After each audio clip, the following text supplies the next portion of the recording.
Hey guys, welcome back to the Self-Made Training Facility Comeback Series, where we talk to the trainers that have been here before and have come back and how they've built their businesses and exponentially scaled with us here at Self-Made Training Facility.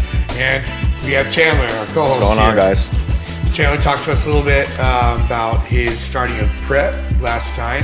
Yep. So, quick 30 seconds. How's that going? How's your first few weeks? First few weeks, I started this back in September, Well, boy. I guess once you've decided okay, now. when you put it in that aspect, yes. Yeah. Past few weeks, I've pre-prep. Pre-prep, but now prep. Yeah, right. It's been going really well, dude. I've been picking it up in the gym. I've been nailing my cardio. My food's been on point, and just everything's finally clicking. Yeah. You know, it's kind of goes to show like my home life's good and my business life is great. You know, so all things are elevating since I've been on prep. Yeah, I was talking to my girls this morning that are going through some rough times in their life. One that turned pro last year, another one that's going to try and turn pro in the next year or so. And how prep can derail or focus, right? Mm-hmm. And so if you're 100% deep in prep, and you start pushing away everything around you, and some of that stuff might be positive and good for you, right? It can derail you from the other parts of your life, and then for what? You end up never stepping on stage, and you have nothing to show for it. And you have nothing to show for it, or you have only shit to show for it because you've ruined other parts of your life, right? Exactly, yeah. And then there's the other part where it can focus you. And so my story with focus of prep was losing Diane and Miguel in the same year. And losing the self-made location too. And the gym. Yep. It was like, how much can be destroyed in 1 year? And I was like, what was the first thing Miguel said to me every single morning when he was here in town? He'd be like, hey man, what's your weight? How's your prep? Yeah, he would check in. He was really good at it too. Yeah. And he cared, and he remembered, oh, bro, you break 225 yet? Oh, you do that, you know? And, what are you doing? What do I got to do? You know, he always asked, like, how he can learn from it, too. And it was rough, but, like, having prep there was like, oh, losing the gym, having prep, it's like, do I quit? No.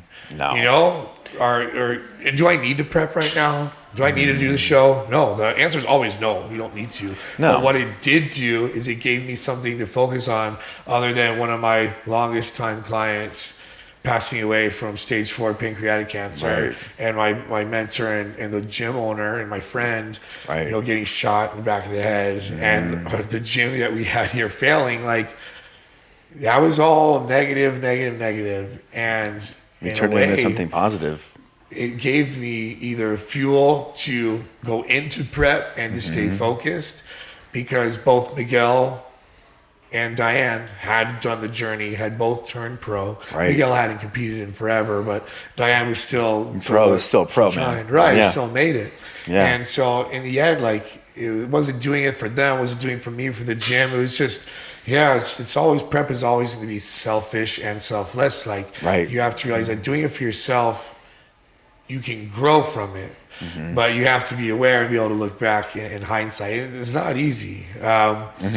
So that's what we want to talk about, how you said, and I really like how we have my side of the story of one of my last preps on how there was all this like burning around you, and I was able to focus on prep. And you made a point just there on your intro, how everything else seems to be in alignment, and now it keeps prep in alignment. Exactly, so what kind of stuff have you found that, like, the importance, like whether it's mental health, family health, stability, financial stability, what are some of the things that you think are the most important parts to, even though it's been a short prep thus far, have kept you on the straight and narrow? I honestly, you can't have a successful prep unless your home life is good, right? Because that's your number one environment right there. If your home life is shit, your partner's not supportive of you and your goals, and you're stressed, or you're just in a bad environment overall in the home life, then I feel like you're gonna be sort of cracks in the foundation, right? So having a great partner, Steph, love you. Having a great partner, having a great partner, she sees my potential. She believes in me. She tells me every week, I believe in you. You inspire me. You're motivating. And so to me, that's enough to keep me going because, you know, like I said, pre-prep since September, now full prep since January 1st, you know, there have been things that would test me, but her saying those things have been just my fire keeping me going. And so having that alignment on the home front actually allowed me to actually shift my focus from old bad habits creeping in to just like, okay, now cut out the bullshit. Is there been a time, I know it's still like in the early stages of prep, right? But even if we look at not just prep, but like your business in the last, say, 6 months, like the end of 25 and the start of 26, quarter one so far, where you've had some of those self-doubt coming back in where Steph has been there to like check you like in a positive way, right? To help keep you on track. Is there any moment that you think of like a thought that came to your mind or something that you didn't feel like you have an example or a story on one of those? Just think like the last 6 months. But last 6 months worth just something fell off? Yeah, or that you felt like, oh man, you question yourself or why you're doing it? Oh yeah, big time. I feel like it creeps up with me on my loneliest moments, like driving home from work or driving to work, or you know, it's like whenever that creeps in, it's like, oh fuck, like you know what, like am I gonna slip up or fuck, like you know what, like smell that in and out. It's like, right? Not only that, but it's like potential. You know, like am I scared of my potential? You know, and that's one of the honest questions I have to tell myself every time is like, you know, I had past 3 years of being scared of my potential, you know, and in those moments where, you know, I ran away from it, I let those people down or like I let myself down, you know, and to be honest with you, I got tired of it. So when that thought does creep up, I'm like, no, like stop being a bitch. Stop being a bitch and come on. Right. Stop being a bitch. Like, you know what? Somebody would kill to be in my position right now. Right. Someone always is going to have it harder, right? We have I had a conversation with a client today and he said, how blessed are we and privileged are we to complain about some of the things that we have prayed for. About, right? Yeah. And something we had wanted in the past that we prayed and asked for, now we have it. Now we get to complain about it. Yeah. Right? Like, oh, I'm so tired from all these clients I have, man. I saw 22 people today. Right. Like, oh, darn. But, you know, a couple of years ago, it was like COVID. Shoot, I take anybody. Like, 2 clients, 4 hours off. 2 clients, 4 hours off, barely making mortgage payments. Right? Yeah. And so there's a sign of like, yeah, and everyone's situation is going to be different with their business and if they're in prep. But burnout can be real. Right. So how have you found like balancing now that you're when you're in prep, there are things that you need to like cleave off some of the fat literally on your body, but also like areas of your life. Exactly, yeah. And I found that getting deeper and more involved in work and in my business helped me stay focused on prep because I was so darn busy. Yeah. I didn't have time to F around or go do something else or go get a beer with the boys and stuff. But where do we find the balance there so we don't burn out? Right. Because we get our identity and our whole self tied to being an entrepreneur and being a business owner and being a prep, you know, all these new identity roles that you have. How do we deal with burnout and like grinding all my life culture? Grinding all my life. Right, you know? But like, Nipsey. How do we balance that? R.I.P. Nipsey. Yeah. And then how do we balance that so we have some peace and sanity, you know? So that's a really good question. So back when I first came back to Self-Made the second time, what is it? I was crunching and grinding all hours of the day. By the time I get home, I am so freaking drained, dude. I love my girlfriend, you know, but at the end of the day, when she starts talking to me after a long day of like hearing people talk all day, it's like I didn't have enough in me to like actually be present, which I didn't like at all. So what I do now is I leave my Monday through Friday work hours, and when I'm home, like I leave my phone off. I leave my phone off. I force myself, and I'm working actively to be present with Steph. You know, I actively ask about her day or go on a nice little walk with her puppies. You know, anything to decompress with her and just, you know, tell her about my day. You know, just be in the moment with each other, right? Versus going home, doom scrolling. Because in that to me, I'm like, I'm just adding more mental stress to myself. And then she's in school right now. So that stress too. Well, not only that, but you know, with her going into school, I put myself in school. I'm taking 3 certification classes right now. So everyone's got a lot going on. Yeah, so I'm like, if we kind of feed off each other in that regard. So if I see that she's, killing the gym, that motivates me to also kill in the gym too. If she's in school, I put myself in school. Mutual motivation. Exactly, it's mutual support, right? So just the ability just to be each other's piece out on the home front has been a huge game changer. And the weekends, I take her out for like whatever it is, like self-care day. Or we go to the beach, or we do anything to be outside that helps refuel our batteries. Yeah, not stuck in the fake lights. Yeah. Anyways, but just making sure that when I'm home, I'm home. Because being a business owner, your mind is going all hours of the day. The noises never turn off unless your partner does a really great job at like helping you silence those noises, right? Right, because you could do everything right in the book, and like you said in the other podcast, you've had competitors fall off and half your income's gone, and you did everything right. Right, true. And you're like, oh fuck, okay, like that stress starts to creep the fuck in, but knowing that I have a great partner to be there to, but hey, like everything's gonna be fine, everything's gonna work out, like things always work out. Teaches you a lot of trust too, And big time, dude. Can make it very solid for prep. Can make it very unstable. Your partner will make or break you. Yeah, through and through. I found that for me when it's building. We'll step outside prep for a minute and talk about like building business, right? Because prep is like can actually be a stressor also on your business because you're tired and you're hungry and towards the peak week season, for sure. Yeah.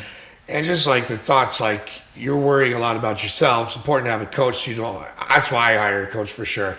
I don't even want to think about myself, worry about myself. Just you tell me, I do. Because I got 20 plus people a day that I got to think about. Plus online clients, plus 40 trainers here. Like we got a lot of stuff to do. 3 dogs that are It's kind of like delegating that part of your life to somebody else. Yeah, 100%. Right, and that's where buying back your time comes from. Right.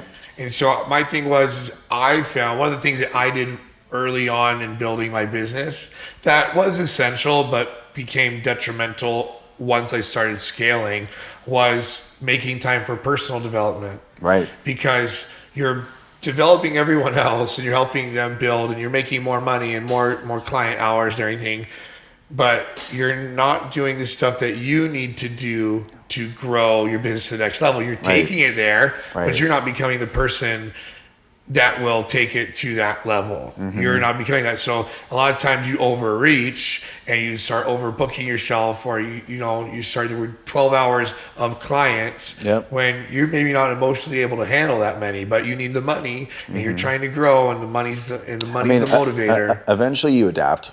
Right. Eventually you do adapt. It could be a rocky adaptation. Fucking for real, Rocky 4. Do you know what everybody says?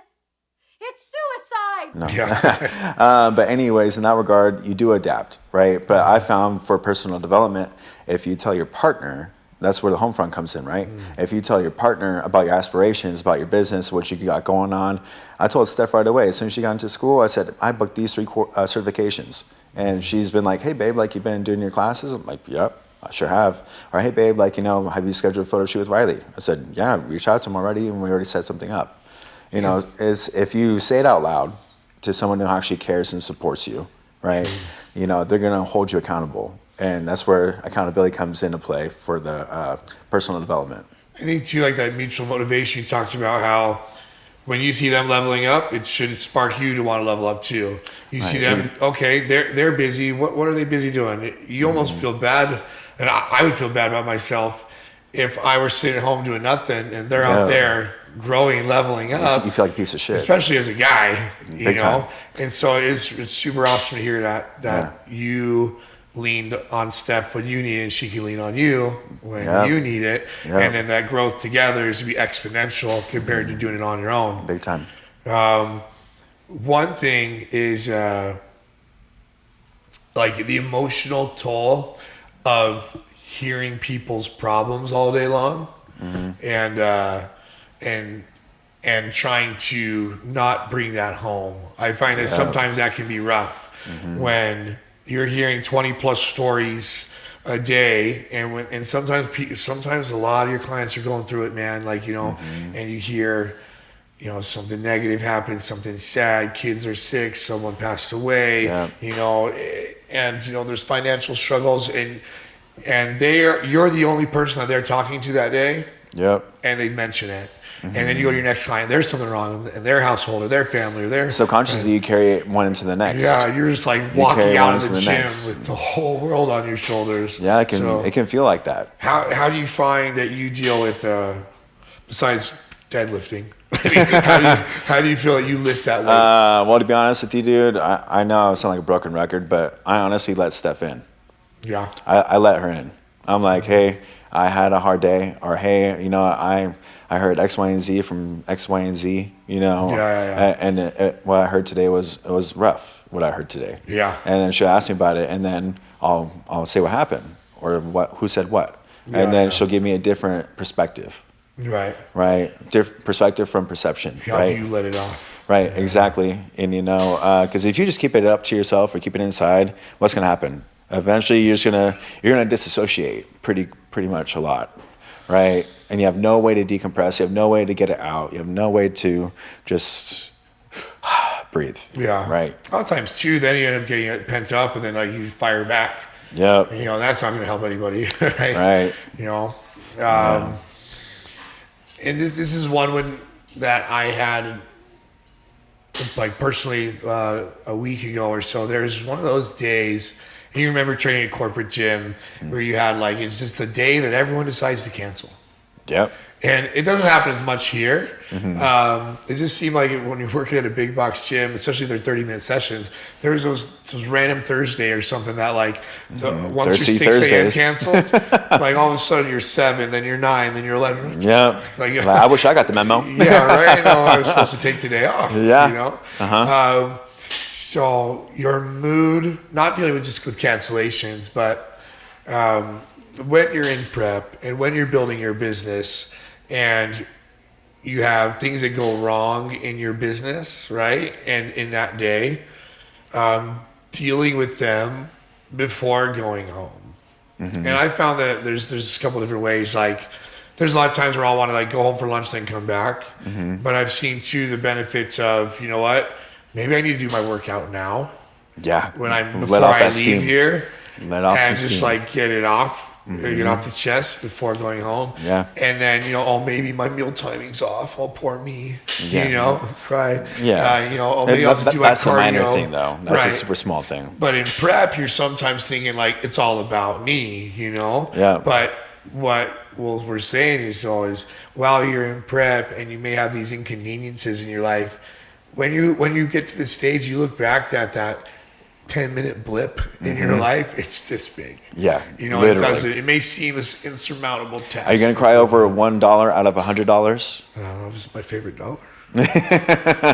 I'll get you a new one. What it was the saying, like you have if someone takes 10 minutes of your day, you're gonna sit there and sulk on it. Right? Is it 40 minutes of the day? You have like 30 left. What are you gonna do with them? Yeah, and it kind of goes to show, like, if you choose to stay stuck, how are you gonna be able to grow from the rest of your day? Right. If you choose to sit there and be like, well, F that mother effer, like whatever they said or whatever they did, like, okay, like that happened that moment, that falls on that person, right? How you conduct yourself, how you choose to move forward, that's what's going to catapult you into the next phase, right? Yeah. I think it's hard dealing with people all the time too, because they have a lot of stuff going on in their lives. We have stuff going on in our lives, and right. Especially if you do small group training, you have people that may be having a great day and people having a bad day. I've actually had clients ask to not train with another client based on where they were in their life at that moment. I've had it before where I had a couple that was doing like that is solid and they're doing really well. And then I had another client that was struggling with a relationship, and it was kind of like, you know, down on it and you know, she's kind of like man-hating at the moment. Right. And my first client was like, you know what, can you not put me with her for a while? because it makes me like they felt their energy, right? Yeah. And then I go home and I'm like looking at my and husband. then they carry it, right? And then they're carrying it too. Subconsciously. So managing that between clients, it's a lot, dude. Like you're a person manager. You're like juggling all these. Yeah, we're not just personal trainers. We hold many different hats. Management, yeah. We hold many different hats. Sometimes it's definitely a privilege, but if you're not experienced to handle certain circumstances, then it can turn out pretty bad real quick. The importance, the last topic I had for us today was the importance of building business and being in your business, right? Where you can work more and more and more and you can make a certain amount of money, but you have a ceiling, right? Like how many hours you can be here, and then taking maybe a financial cut to take some hours out of your day, buying back your time, to get some time back to yourself so that you can expand maybe online presence or social media or affiliate marketing or whatever the way you take your business. But how do you manage that too? Like having to take like those cuts, it's like a slingshot, right? Like you're having to pull back a little bit so that you can launch forward. To be honest with you, when those moments do happen, those days do happen where I do have to, business does slow down eventually at some point. Right. I use that for personal development. Like I'm like, okay, great. I got this amount of time left. I'm going to open my books, or I'm going to look up different training methods, right? I'm going to study up on training methods, or, I'm going to go back and I'm going to do some administrative work for my business, right? I'm going to touch up so-and-so's meal plan. I'm going to do my invoicing. I'm going to look up different implementations to better bulletproof my business, right? And from there, I'll look for like partnerships and stuff like that, right? So that's what I choose to do with that a lot of time, because then that to me, I'm able to come back from my remaining clients that are still with me, and I'm able to provide them that much more of a better service. And eventually, another client, 2 clients, 3 clients, they get referred to me because their experience just got way more elevated. Right.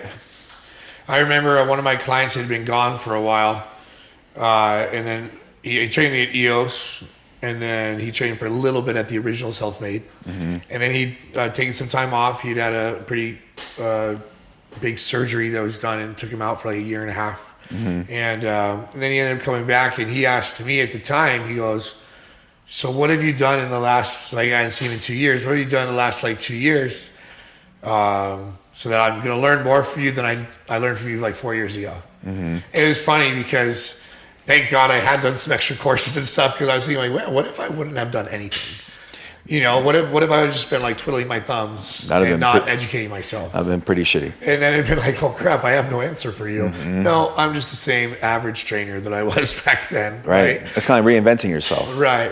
In an elevated way, right? Right. So you'd said you'd use the word, I think, as energy, or you bring that home with you. So what would you say to advice to people that are feeling burned out? Because a lot of who we talk to are going to be people that are trying to expand their business in the fitness space. So we do, and we do run into burnout a lot. So besides protecting your energy, is there, and you've given me some advice as a friend before, I wonder if you're going to say it now, is what would you do to prevent burnout and to not have that implosion and disassociation happen? We kind of touched on it already, the balance aspect, right? Right. The balance aspect. So making sure that, you're allocating enough time for your home life, your girlfriend, your partner, or your husband, whoever you guys are, right? So making sure you allocate enough time for that aspect in your life to actually have a chance to grow along with you in your business. And then also to putting back time into yourself. Okay. Putting back time into yourself, I feel like is number 1, number 2 on top of my list. Yeah. Right. The 2 that I wrote down that I thought Chandler was the best at, as far as like preventing burnout and things, where he'd give me advice to not isolate yourself. Yeah. You see that to be a lot, because I ended up doing that. And this goes hand in hand with it, is finding a community where you pick the environment. Right. Like putting yourself around people that are successful too. Like it was cool when we did that Oscars talk when you look around the table, you had someone that was successful in all different areas. Yeah. You had the media guys, obviously, they're successful at. You had Steve with his construction company, Eddie with his real estate, Danny with the hair, his hair cutting and building that back after. He's killing it. He's had. He's killing it. And Grable with the mortgage company. And you were sitting around a table of guys that are all like leaders in their industry and stuff. And it was cool. And all of them were some form of fitness was part of their life. And or they could at least see the positives. And even the people that maybe weren't as fit all made comments that everyone that they knew and respected had fitness somewhere in their life. So choosing your community and your environment is huge. Right. And so that's what we try to offer here at Self-Made. At Self-Made Training Facility, we try and build a community and help bring you into the community. Chandler's going to be helping us build our community here, starting with our Big Brother, Big Sister program. We're actually meeting tomorrow to talk about it and get that all laid out for you guys. Stay tuned. By the time this podcast is released, I'm sure we'll have some more information for you guys. But if you guys have any more questions for us here on the Comeback Series on how to build your business and to build your brand along with your personal development, go ahead and leave it in the comments. Message me or Chandler with any questions you guys have. Thanks for staying with us, guys.